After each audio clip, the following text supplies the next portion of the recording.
This new Trump law is awesome for Florida, but it's also shaken up the entire country, and not everybody's happy about it. Some states are throwing a fit, lawsuits are being filed, and the media? Oh, they're losing their minds. But here in Florida, this might be one of the best things to happen to our elections in a long time. There's a reason this executive order is making so much noise, and depending on where you live, it could totally change how your next vote goes. And this one's wild. I'm gonna break down why Trump had to step in, how he's stopping the secret plan to steal elections, and why other countries are somehow doing this way better than we are. Let's jump in. Here's what Trump actually did. He signed an executive order that says if you want to vote in a federal election, you got to prove you're a U.S. citizen. Not just with a basic ID, we're talking real proof like a birth certificate or passport at the time you register to vote. Sounds like common sense, right? Now, this doesn't mean everyone who's already registered has to re-verify. This is about new voters moving forward. But it also means states have to clean up their voter rolls and tighten up how they register people to vote in the future. No more blind trust that everyone signing up is a citizen. You actually got to show you're legit. The executive order also says every single ballot has to be counted on election day. That alone will send a shockwave through states that drag their elections out for weeks. And here's the important part. If a state doesn't comply, they could lose their federal election funding. That's a big deal. Trump's not messing around. The order calls on the Attorney General to work directly with states to share info and track down fraud. So now we got a federal push to crack down on sketchy elections. In some states, they're flipping out. Lawsuits are already in the works. They're calling it racist, unfair, an attack on democracy, you name it. But Trump says it best in the order. Free, fair, and honest elections unmarred by fraud, errors, or suspicion are fundamental to maintaining our constitutional republic. Couldn't agree more. This isn't about keeping people from voting. It's about making sure only citizens vote, period. Now, if we're talking long-term permanent changes, yeah, Congress would need to pass actual legislation to turn this into law. But right now, this executive order lets Trump put pressure on the states to make changes. It's a way to get things moving fast while putting the spotlight on who's really for secure elections and who's trying to stall it. Now here's where things start to look real shady. Over the past few years, we've watched millions of illegal aliens pour across the southern border. And I don't buy for 1 second that there was nothing we could do about it, like Biden and Kamala kept telling us. In late 2023, illegal border crossings were averaging around 300,000 per month. Let that sink in. 300,000 in 1 month. And almost all of them were allowed to enter the country. Then February 2025 rolls around, Trump steps in, and boom, only 8,347 illegals were caught crossing. And none of them were released into the interior of the United States. They were all detained. That's what real border enforcement looks like. And look, I want to be honest, I don't blame these people for crossing the border illegally. The US government basically told them, come on in, we'll let you stay and give you a bunch of free shit. So a lot of them said, okay, they were just trying to escape poverty or improve their lives. I totally get it. But with open borders, you're also getting gang members, murderers, rapists, and even terrorists. We absolutely cannot have that. But it goes even deeper than that. These people weren't just walking across the border. The Biden administration was flying them in. It was called the CHNV Parole Program, launched in January of 2023.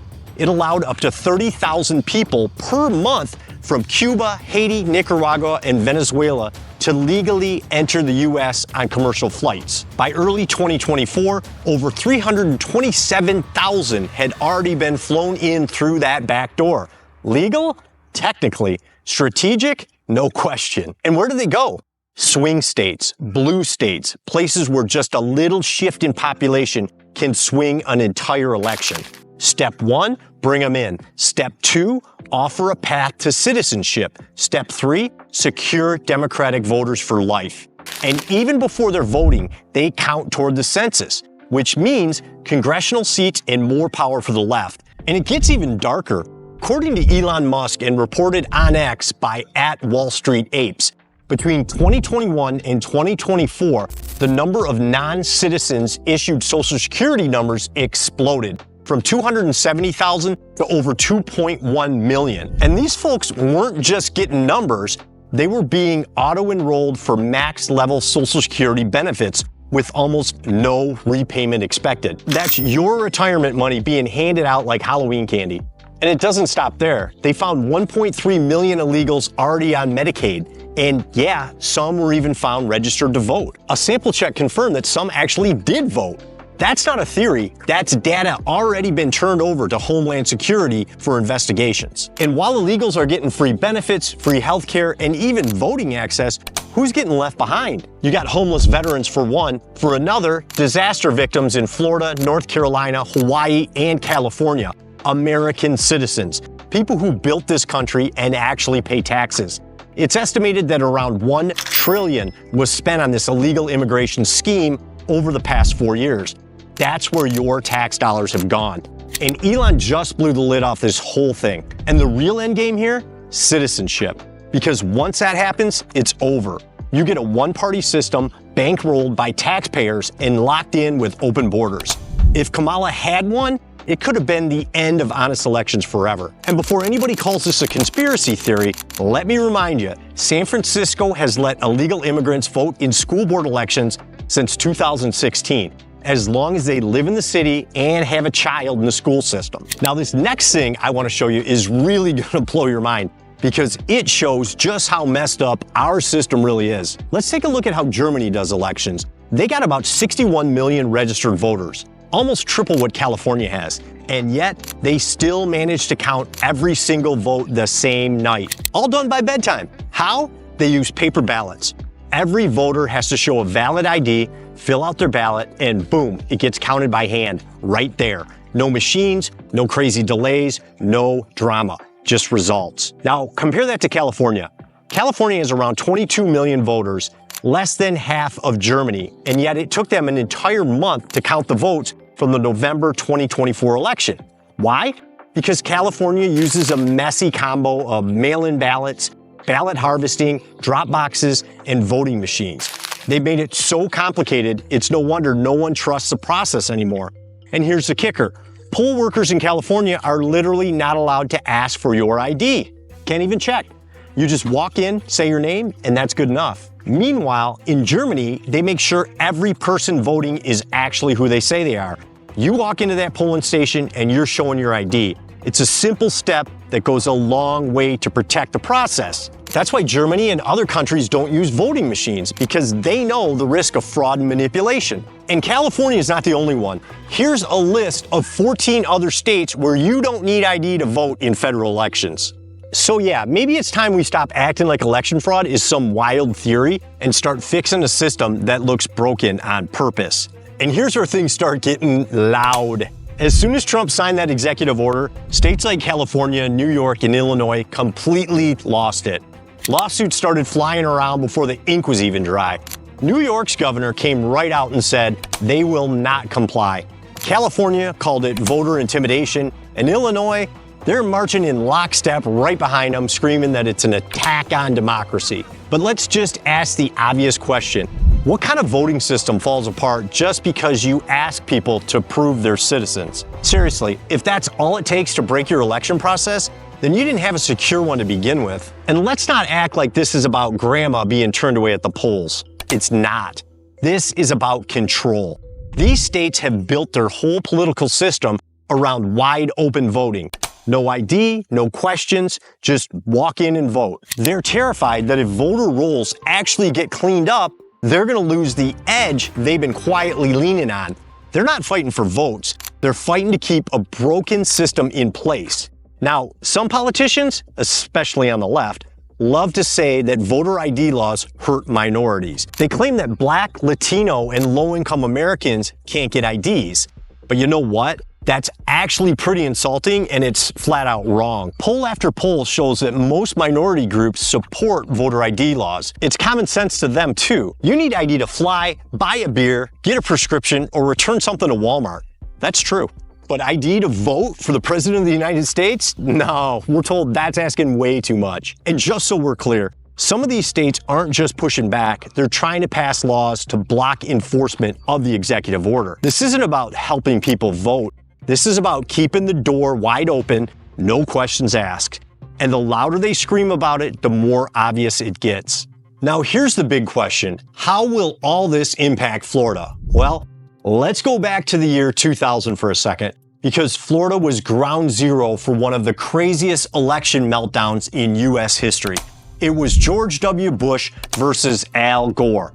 The whole presidential election came down to Florida, just one state, and the margin was razor thin. We're talking just a few hundred votes deciding who would become the next president of the United States. But here's the problem. Florida's voting system was a total mess. People use these punch card ballots where you poke a hole next to your candidate, but sometimes the hole didn't punch all the way through, leaving a tiny little piece of paper still attached, what they called hanging chads, and no one knew what to do with them. Were those real votes? Were they mistakes? Election workers were literally holding ballots up to the light, trying to guess voter intent.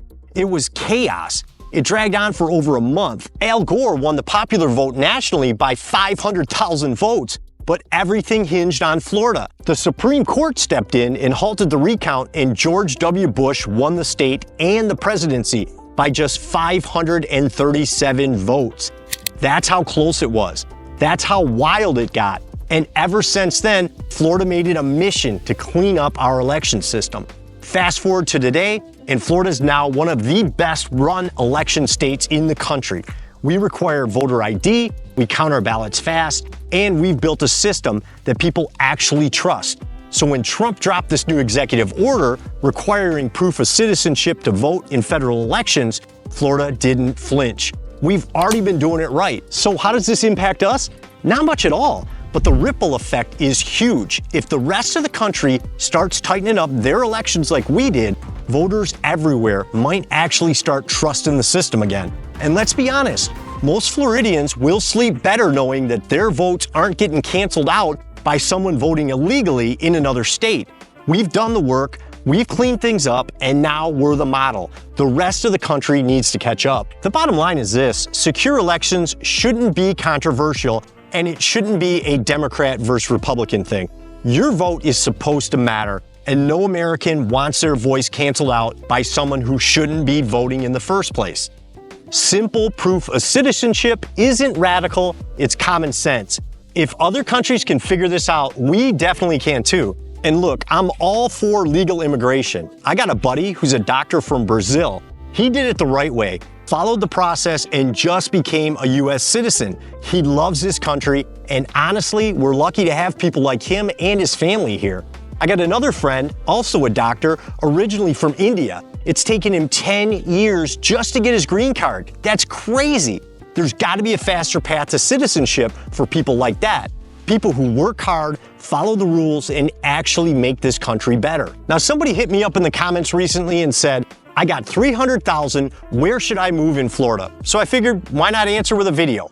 Click here to see which Florida city I'd pick if I had 300K. I'll break down why I chose it, what to look for in a Florida house, and show you my top 3 picks at that price point. Click here, and I'll see you there.